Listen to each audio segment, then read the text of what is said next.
દિયોદરમાં highway વિસ્તાર પર બેફામ સાધનોના કારણે સમી સાંજે હિટ એન્ડ રનની ઘટના સામે આવી। દિયોદર ડમ્પર ચાલક અકસ્માત સર્જી ચાલક ફરાર, ઘટના સ્થળે મહિલાનું કરુણ મોત। બનાસકાંઠા દિયોદરમાં સમી સાંજે હિટ એન્ડ રનની ઘટના પ્રકાશમાં આવી હતી, જેમાં દિયોદર હાઈવે વિસ્તાર પર બેફામ દોડતા વાહન ચાલકે એક બાઇક ચાલકને ટક્કર મારી ફરાર થઈ જતા એક મહિલાનું ઘટના સ્થળે મોત નીપજ્યું હતું। દિયોદર રેલવે ઓવરબ્રિજના સામેના છેડે ખીમાણા હાઈવે તરફ આદર્શ સ્કૂલ ચોકડી પાસે કોઈ અજાણ્યા ડમ્પર ચાલકે મોટરસાઇકલ પર સવાર કાંકરેજ તાલુકાના વાઘેલા રંજનબા સનુભા ઉંમર 40 વર્ષ પતિ સાથે ફાફરથી વડા તરફ જઈ રહ્યા હતા, ત્યારે 3 રસ્તા ઊભા હતા।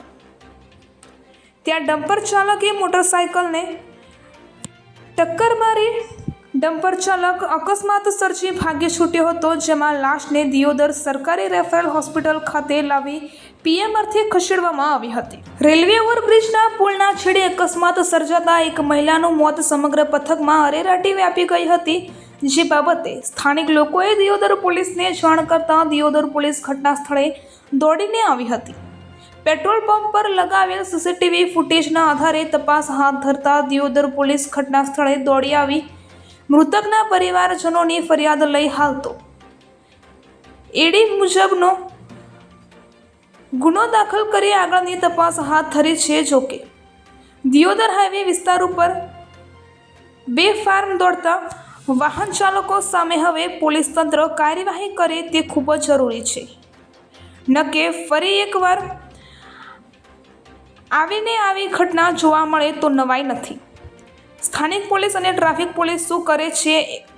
એક મહિનામાં આ ચોથી ઘટના બની છે।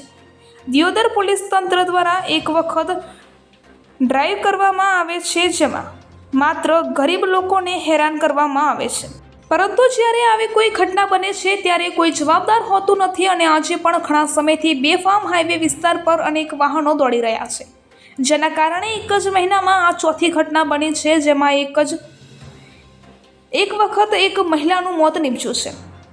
ટ્રાફિક પોલીસ અને જિલ્લા ટ્રાફિક પોલીસ હપ્તાના હડમાલામાં વ્યસ્ત દિયોદરમાં ઘણા સમયથી અકસ્માતની ઘટના બની રહી છે, જેમાં દિયોદર ટ્રાફિક પોલીસ અને જિલ્લા ટ્રાફિક પોલીસ દ્વારા કોઈ કાર્યવાહી કરવામાં આવતી નથી અને બેફામ દોડતા વાહન ચાલકો આવી નિર્દોષ લોકોનો ભોગ લઈ રહ્યા છે। આરટીઓ વિભાગ પણ જાણે ચૂપકેદી રાખી રહ્યા છે। અહેવાલ પ્રદીપસિંહ વાઘેલા, દિયોદર, બનાસકાંઠા।